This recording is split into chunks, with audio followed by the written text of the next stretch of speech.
wenn man jetzt noch Iggy Pop hierher hätte holen müssen und Kanye West und so, dann wäre das so nicht gelaufen.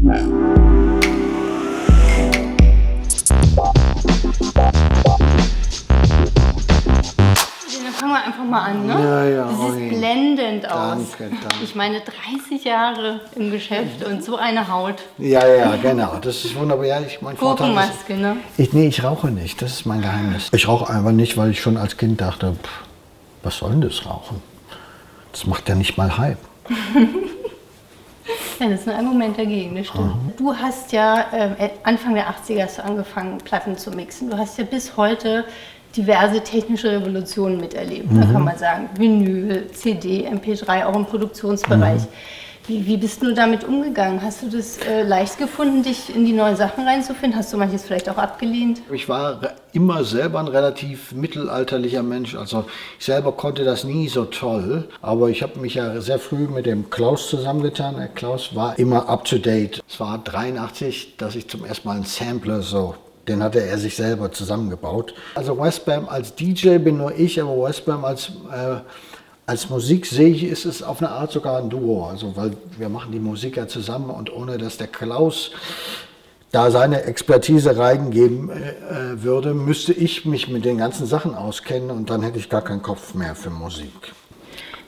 Auch die Produktion, wie du schon angesprochen hast, hat sich ja verändert. Da hast du ja jetzt bei Götterstraße auch sicherlich anders mit Künstlern zusammengearbeitet, als man es früher vielleicht getan hätte. Da hat man ja die Leute wahrscheinlich zu sich ins Studio eingeladen. Das stimmt. Eigentlich, da hast du sogar recht. Auf dem Album davor und dem davor, also der Eisfeld, Daryl Pandy, Nena, Superpitcher, die waren alle im Studio. Das wäre jetzt mit den ganzen Leuten, die ich jetzt dabei gehabt habe, glaube ich, das hätte nicht hingehauen. Also wenn man jetzt noch Iggy Pop hierher hätte holen müssen und Kanye West und so, dann wäre das so nicht gelaufen.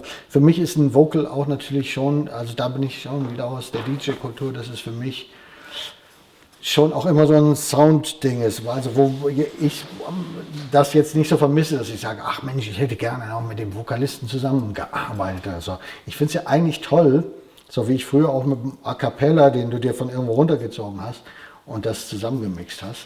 Dass man das als Material angeliefert kriegt und dann damit wieder rumspielen kann. Und Iggy Pop hast du das zum Beispiel geschickt? Ja, dem haben wir die Musik geschickt und der war einfach angetan von der Musik. Also so wie ich gehofft hatte. Es wäre jetzt auch normal gewesen, man schickt Iggy Pop ein Stück und sagt, Mensch, hast du keinen Bock? Und es wäre gar keine Antwort gekommen, hätte ja auch passieren können. Ne? Aber es kam eben die Antwort, er hat sich das angehört. Also erstmal kam was von seinem Management, die sagten, der hat sich das angehört und fand super cool und würde gerne was da drauf machen. Und die Texte hast du aber nicht selber geschrieben, ne? Weil du bist ja eigentlich jemand, der auch gerne Texte schreibt. Genau, ich schreibe gerne Texte sozusagen. Also wenn ich jetzt beim Iggy Pop mit der Tür ins Haus falle und sage, Iggy, ich habe einen Text für dich geschrieben, ich glaube, so nach dem Motto, da ist ein deutscher Techno-DJ, der hat einen Text für dich geschrieben. So, ich weiß nicht, ob das geklappt hätte, wahrscheinlich eher nicht. Dein langjähriger Aufenthalt in der Clubkultur, also es hat ja auch immer viel mit Distinktion zu tun, so dass die Leute sich abgrenzen wollen, so in diesen Clubs und wir machen keinen Kommerz und so weiter. Und du hattest ja eigentlich nie Berührungsängste mit dem Mainstream. Wo es schon Mainstream ist, finde ich es meistens auch langweilig, aber ich habe halt immer wieder Lieder gehabt, die dann quasi, wo ich auch behaupten würde, die waren jetzt, also zum Beispiel Rave-Musik, ja? Celebration Generation, das war jetzt kein Mainstream, es wurde dann zu einem. Und weil die Mainstream-Musik, die davor war, die hat nicht so geklungen. Es ist noch was anderes, ob du mit dem Mainstream mitschwimmst, was ich auch langweilig finde, oder ob du an einer bestimmten Stelle irgendwas aus der Underground-Kultur den Mainstream beeinflusst und sozusagen ihm plötzlich eine neue Richtung gibt. Ich finde auch jetzt nicht diese ganz strenge, man kennt es in Deutschland ja von E-Musik und U-Musik. So, Unterhaltungsmusik ist so das Profane und E-Musik ist das Ernste, die ernste Musik.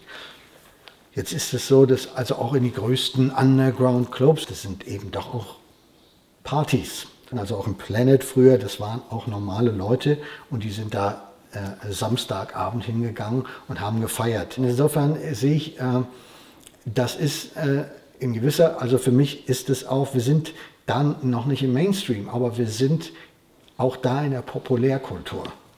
Dass die Populärkultur sich dann davon was ergreift, dass das von den Subszenen immer als ein Trauma wahrgenommen wird und als eine Verratsgeschichte, das ist das eine, aber dann bedeutet das auch, dass das was für die Gesellschaft Wichtiges war.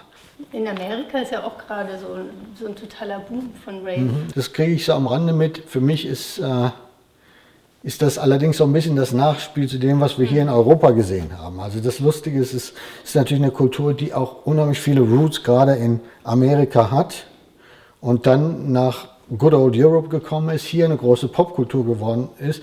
Und das hat irgendwann mit so Leuten wie Paul van Dyk und so weiter, ist darüber geschwappt und hat jetzt da bei den weißen Vorstadtamerikanern, ist es jetzt sozusagen so, wie es bei uns in den 90ern war. Ich habe in Staaten 1990 meine erste große Tour mit Detroit, Los Angeles, Miami, Fort Lauderdale, New York, irgendwo, also da war ich schon überall. Aber jetzt in meiner jetzigen Lebensphase und mit dem, was da ist und dem, was ich bin, glaube ich, hat es keine tolle Synergie. Dieses frühe 90er Techno-Ideologie, dass sich das immer so weiterentwickelt und dieser Fortschrittsglaube, der ging mir massiv auf den Geist sozusagen. Und also Kunst ist eigentlich ich glaube, das hat Heidegger gesagt. Technik schreitet fort, Kunst und Philosophie treten auf der Stelle. In gewisser Weise sagen Komponisten vor 300 Jahren dasselbe, was Musik heute noch sagt. Wobei du ja jetzt auch niemand bist, der sagt, früher war alles besser, früher haben wir mit Vinyl und das war alles haptisch und was weiß ich genau. und jetzt ist alles scheiße. Also du siehst ja auch immer im Fortschritt trotzdem was wieder Ja, also neue Aspekte bringt. sozusagen eben, da hast du natürlich den technischen Fortschritt, der ja auch dann da ist. Wenn du das Medium Vinyl mit dem Medium CD-Spieler vergleichst, du konntest mit CD-Spielern noch nicht diese Sachen machen. Du konntest nicht eine CD rückwärts drehen oder scratchen oder du konntest eben die nicht bremsen. Das ging halt nur mit Vinyl. Und in dem Moment, wo das mit CDs auch geht, gibt es auch diese Argumente gegen CDs natürlich wesentlich weniger. Plus du hast dann noch diese neuen Möglichkeiten, dass du eben auch noch ein Edit machen kannst davon. Oder ist es nicht so, dass ich jetzt sage, jetzt kann das jeder? Ja, okay, das ist doch schön, wenn das jeder kann. Dann geht es doch umso mehr nur noch darum, dass man die richtige Idee hat und nicht, dass man irgend so ein fachliches Können hat. Ja. Apropos fachliches Können, kannst du Klavier spielen? So gut wie ich das brauche für meine Musik, kann ich das.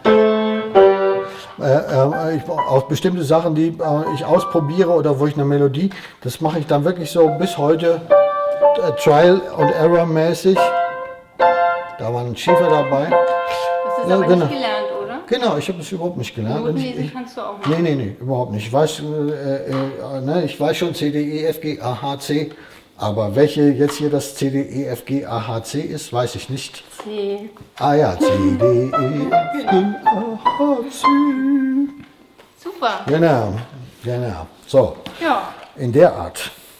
Okay, mein Name ist DJ Westbam, Enter Berlin. Kick it, baby, like a sensei.